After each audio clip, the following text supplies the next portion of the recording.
everybody. Welcome to Reliable Plant Digital Magazine, hosted by Noria. My name is Brianna, and I'm the managing editor here. I recently sat down with Jeff Walkup to get a behind-the-scenes look at his new article, Risk Management, Comparing Equipment Health with Human Health. If you like this video, make sure to like and subscribe so that way you never miss new content from us. Joining me today is a respected industry leader who has over 25 years of experience in condition monitoring solutions. He's the vice president of sales and marketing at Fluid Life and an avid public speaker and mentor. I'm very excited to introduce you all to Jeff Walkup. Hey, Jeff, how are you doing today? Well, Brianne, I'm doing great. I don't know if I can kind of fit up to the bill on that introduction stuff, but thank you. You're very gracious by all means. But I'm doing great. Thank you. Absolutely, absolutely. And no, definitely, I completely believe you have all of the knowledge in the world, and I'm so excited to get to share that with our audience today and get your knowledge and expertise out there. So Yes, ma'am. well, let's go ahead and jump right in. To start, I mean, 25 years in the industry, that is no small accomplishment. Could you tell us a little bit more about yourself and maybe some of the highlights you've had throughout your career? Well, sure. I'd be glad to. 25 years might even be on the shy side. I kind of remind myself I'm either getting older, but I was once said it's not the years, it's the miles that you've lived in your life. Kind of add the value. But now every day you have is a blessing, so I'm thankful for it, and I'm thankful for the opportunity to kind of share today. Typically about me is that I grew up in a construction family. I worked with and for my father. My dad back in the day had some earth moving equipment. And as a young guy, back even high school days, even before I was old enough to drive, I worked for him running heavy equipment, in particular in the oil field and heavy pipeline construction industry. And I really enjoyed being able to do that, and not only running the equipment, but tearing it up, breaking it, learning how to fix it and weld it. And as far as like a maintenance program and oil analysis, you're looking at him. I was the one that had to go out and do it. And things have definitely changed a lot. Being a kind of a jack of all trades guy, and I really enjoyed the fact of how it operated and all. But I wanted to kind of use my smarts, if you will, to kind of work on the technical side, and especially like being out in the weather where we're at right now. It's below zero, and you've got hydraulic oil and things like that dripping down in your shoulders. It doesn't freeze. And I said, yeah, I need to do maybe something a little bit different. So after I went to college, I studied economics and mechanical engineering, and then after that, had this fancy education degree. Didn't know what to do with myself, so I spent a good decade in the United States military, combat arms, special ops community, and I mean that in and of itself is a story into its own. But once I'd gotten out of the military, kind of reverted back to some of the things that I knew that I really enjoyed, and I worked for one of the largest mining companies in the world, and for, oh my goodness, 17 years, and did a lot of things involved on the non-destructive testing side. So not only oil analysis, but vibration, thermography, ultrasonic testing, many, many, many things. And I got to develop it from an end user perspective. And then, as with many things, heck, I even was introduced to Noria way back then, many, probably 20 years ago. Took all the classes and things that you guys offered and brought it in house to our company. And as many people find out along that road with certifications and advanced training, the headhunters come knocking. So one day a headhunter came knocking, and I went to work for a company as a consultant, working doing the very same thing, but kind of liaison between third-party oil analysis labs and the data, and we did reliability engineering projects. And I built a pretty good sized team from the floor up. And the last few years that I was there, they asked me to kind of step into some different verticals. And this in particular was the rail transportation, and then the renewable space. So it was pretty much me and my laptop doing the trade show circuit, kind of go out and figure out how to do it, trial by fire. But it was fascinating. I learned a lot of really good things, opened up a lot of good doors. And that again led to another encounter about 4 years down the road with another headhunter, and went to work for a company that this time in particular was strictly on the vibration side. And we worked with a large OEM that, if I mentioned the name, everybody would know who it is, with installed vibration monitoring equipment. And then not only the monitoring services and the hardware and solutions, but retrofit market as well. And so I did that for quite some time. And then lo and behold, another headhunter approached me and asked me if I'd be interested in talking to a company that was involved in oil analysis and tribology. And I asked him out of the blue if it was Fluid Life, and she said, yes, it is. Well, I had known Fluid Life because I'd worked with them in the consultant period, because well-known, respected 40-year-old company that I'd worked with before. And I said, absolutely. And so I interviewed with them, and I felt right at home. Some brilliant people that are here. I walked into a team I couldn't have handpicked better. Brilliant people. We've got degreed chemists, we've got PhDs, physicists, engineers on staff. But the thing that I really enjoyed most about it was to be able to build that team, to be a part of something that's bigger than me, and to be able to bring some old team members that I knew, and the sky's the limit. And very excited about it, and very passionate about what we do, and here to talk to you about it today. Well, that's absolutely incredible. That sounds like such an amazing background, and I'm excited to get to share more of that background, with our readers and everything. And it sounds like that's given you such a broad base to draw from in your life. That's absolutely incredible. So, kind of using that knowledge that you have, for this month's issue, you actually wrote a fantastic article called "Risk Management: Comparing Equipment Health with Human Health." Could you give us a real quick rundown about what that article is about, and maybe tell us a little bit more about your motivation behind writing it? Absolutely. Well, I think the most important thing is that every one of us has a story, and to be able to share experiences and things in life that we've gone through, that we've experienced firsthand, so you can really kind of, it's like taking a love letter that I wrote to my wife, and if you pass that on to somebody else and they read it to their wife, they go, that's not quite jiving. We didn't go here. But this is really something about me. But just as the title would suggest, is being able to compare human health with, our equipment asset health. There is a stark contrast because in our world, tribology, lubrication, maintenance, reliability engineering, in that whole particular realm, we say a lot of times that anything that a doctor can do with blood, we can do with lubricants and fuels and diesel and coolants and magnetic plugs and filter analysis, on and on. And that literally is the case. And so for me, it all started about a year and a half ago. I just went in for a routine physical examination. I got in there. The doctor told me I was healthy as a horse and keep doing what I'm doing, and asked me if there's anything else I wanted to discuss. And I says, well, I found a little bump up here on my neck, and maybe kind of look at that. Didn't think anything of it. She kind of messed around there a little bit, and she says, well, let me do a couple more tests here, and then we'll go from there. So that led to some blood tests, and those blood tests led to an ultrasound led to a consult with a head and neck oncologist, which led to the next thing, a 5 needle biopsy, a CAT scan, a PET scan, and then to be diagnosed with B cell follicular non-Hodgkin's lymphoma.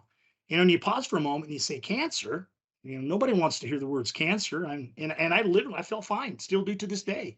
And I said, you sure you got the right guy? I mean, we made hey, doc, we made a mistake here. Can we double check? Did we spell the name wrong, or whatever the case was? But literally, that's what it was. And as I was going through that whole ordeal, it's that watch and wait.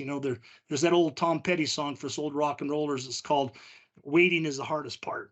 And to wait for it, you don't know, you don't sleep well, and anxiety's there, and you're always wondering and worrying and would have beens and could have beens and stuff like that. So long story short, as they contacted me, they told me, that's what it was, but we'd caught it in time, and there's many things to do. So I thought, from perspective, that when we when we find out that we have something going on with our health, we'll move heaven and earth. We'll do anything in the world, to get to the bottom. And I mean, we'll move inch by candlelight if necessary.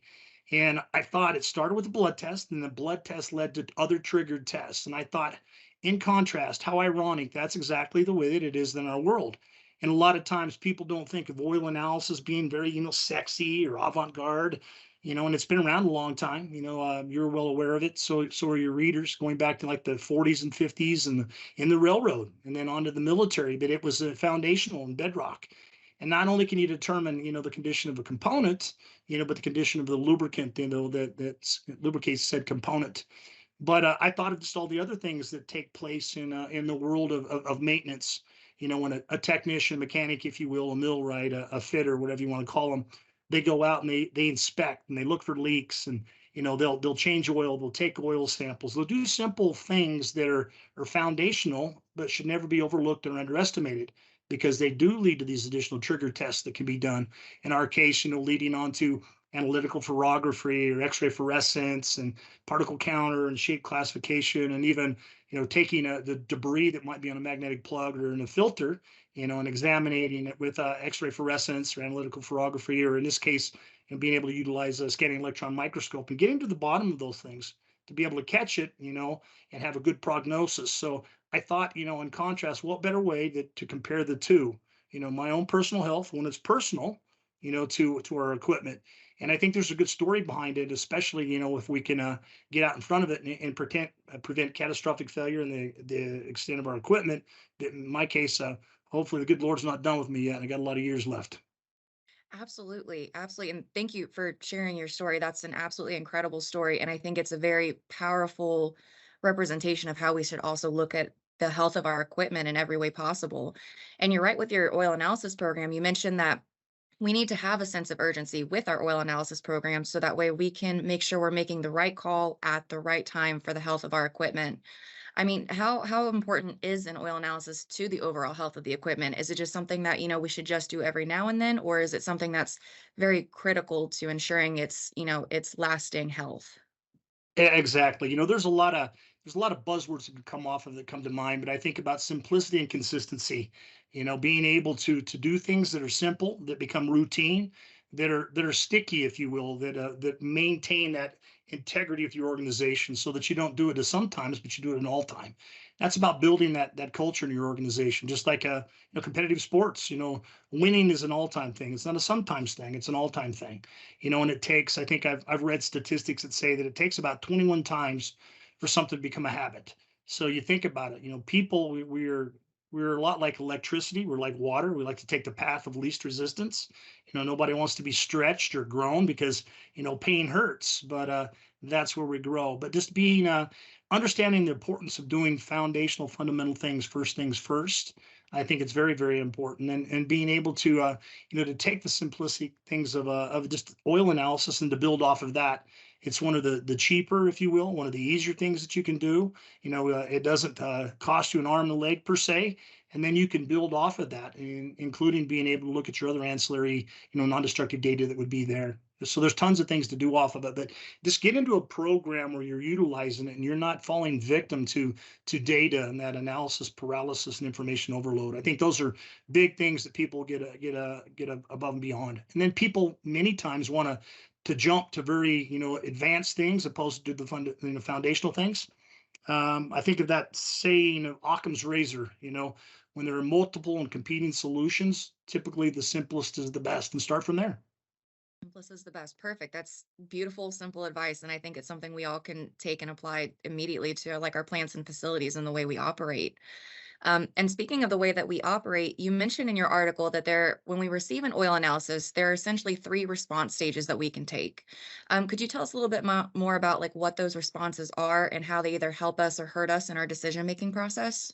Yeah, absolutely. That's a great question. I think that to break them down and to generalize them, and there's no fancy thing about this. We're not reinventing the wheel or anything, but dealing with like the three that I would consider would be the interpretation, the decision, and then the action in and of itself.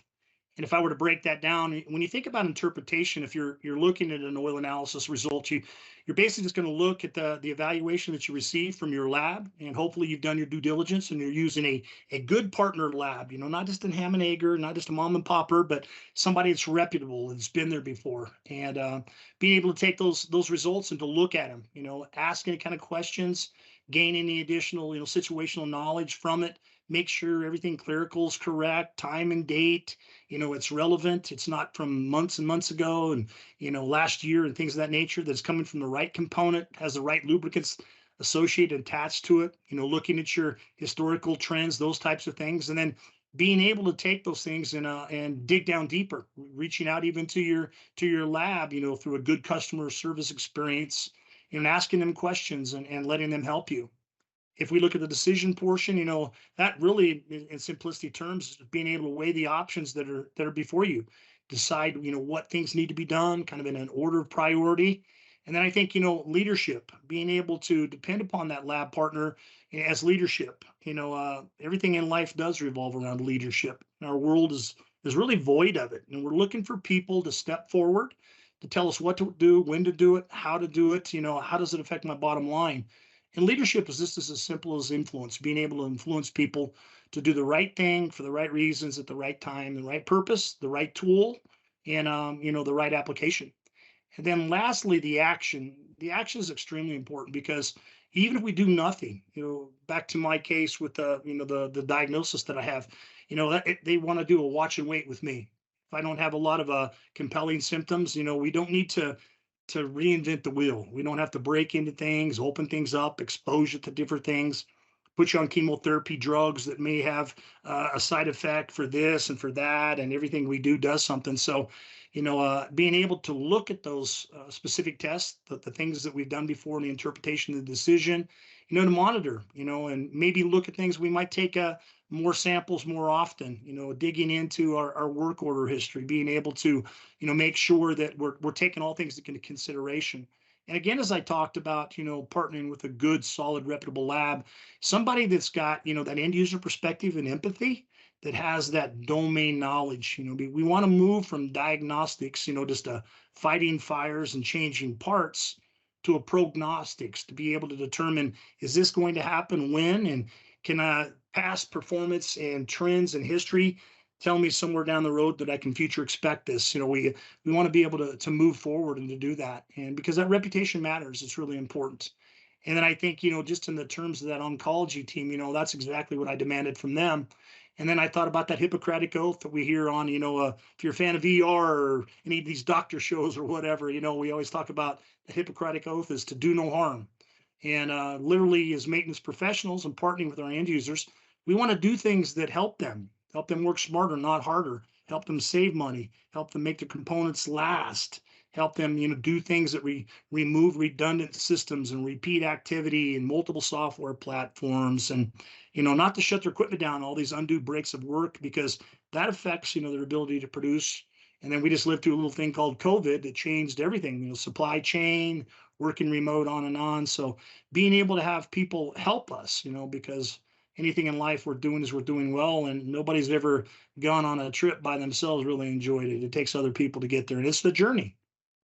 Yeah, absolutely. I think that was beautifully put. One of the things that you mentioned that I'd love to focus on is actually the stage three that you mentioned, which is all about action. You mentioned when it comes to our own health, we're pretty quick and decisive typically with the decisions that we make. But sometimes when it comes to our equipment, I found that we can start to second guess ourselves and, like you said, almost have, paralysis. We become paralyzed by the amount of decisions that we have that we can take. What are some of the actions that we can take after we receive an oil analysis, and how do we know that we're choosing the right one? Yeah, absolutely. That's it's fantastic, because that whole aspect of that analysis paralysis, that information overload. I even think about, no decision is a decision. As simple as that, And let me say that again: no decision is a decision. There's really no neutrality on things. There's no fence walking. You're for it. You're against it, and not doing anything is choosing to not do anything. That's a choice.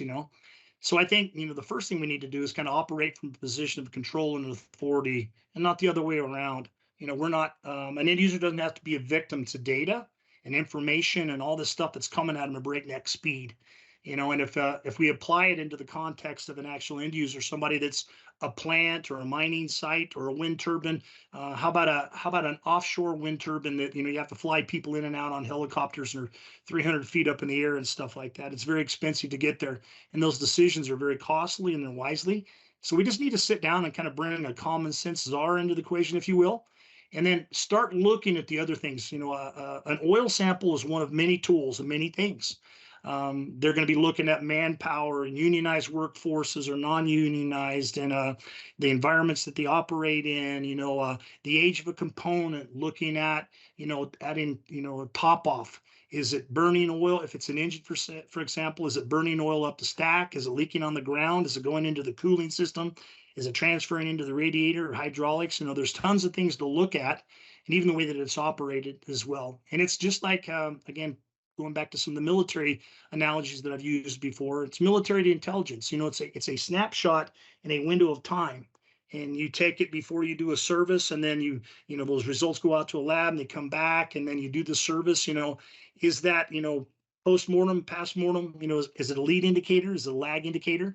So being able to sit down and just look at all the information that's before you, including, your work order history and onboard systems that they tell you. And then I even think about, myself, and I reached up and I touched my chin and my jaw, and I felt a little bump there that was strange. The technician in the field, he goes out there each and every day, and he knows his equipment, probably has nicknames for it. Old Betsy's running hot today, and he puts his hand on there and he can tell you which one's not working good. She's got a little vibration, which might lead to like a phase shift or root cause, loose things in a drive shaft, tons of stuff that just little simple look, listen, feel, hear, smell, even. And so just being able to apply all the data that's before you. They're just tools in your arsenal, if you will, and to be able to work with a purpose and a sense of urgency with all the stuff that you have before you, so that you know that you can make right decisions that affect the safety of your people, um, the shareholder value of your organization, and your bottom line. And that equipment availability and reducing that unplanned scheduled downtime. Well, beautiful and incredible. Well, final question for you. Is there really any last piece of advice that you'd like to share with us that really helped you throughout your career? There's lots of things I could think, and I think at the end of my day and stuff like that, I think it's very important for all of us to be humble and be willing to listen. We can learn from anybody, and we don't have to be the smartest person in the room. But I do think, and I say this quite often to my own team, I say to my customers, is that the answers are in the room. When you build a team, my article will even speak a little bit more about it. But when you bring a team there, listen to them. The good Lord gave us two ears and one mouth. That's to listen, and let's listen a little bit more before we jump to conclusions. Let's wait on things, and let's make wise decisions, strip ourselves from emotions, and always be able to listen and to challenge one another, and be willing to speak the truth and love to people, if we will. Sometimes we don't want to be told, "Hey Jeff, you have cancer." But we caught it. We believe in time. We're going to take these additional tests. We got a plan. We're going to take some additional tests. We're going to get a second opinion. We're going to do this, this, and this. We think we can get ahead of this, and you're going to live a good long life. Being able to have a plan and to prepare, not just to sit there and not plan and be frustrated. I think that's very, very important. And then I think too, it's been a privilege and an honor to be around some of the people that I get to work with. My customers, being able to work with them, to teach them, to mentor them, to be passionate about what I do and what they've done. And I look back over the years of the relationships that I've built with some of those people. You meet them one day, you work with them, and 10, 15 years later, you're being invited to their kids' weddings, their kids' graduations. There's something good about that. And that's a good long life. And I'm just excited about that. But I also know that there's a big gap from us old timers to a lot of the new crowd that's coming there. So we have to be willing to hire people that are smarter than us, teach them everything that we know, and make them better, make the organizations, both our own and the organizations we work with, better because we were there. And be somebody of impact, be somebody of value, so that they remember you and they remember the good things that you shared with them, even if it might have been painful to share at a time. Absolutely. Well, thank you so much, Jeff, for taking the time out of your day to join us here at Reliable Plant. I really, truly appreciate all the wisdom and knowledge and advice that you've shared with us today. And I think it's going to make a really big impact in a lot of people's day-to-day lives. Well, thank you very much. It's an honor. It's a privilege, and we will see you guys sooner rather than later. And tell Jim and everybody, Ben and everybody, hello. Absolutely. I will definitely do that. Well, guys, to read more of Jeff's article and discover more about physical asset management strategies, check out this month's issue of Reliable Plant Digital Magazine at magazine.reliableplant.com. Thanks for tuning in, and we will see you guys next time. Bye bye.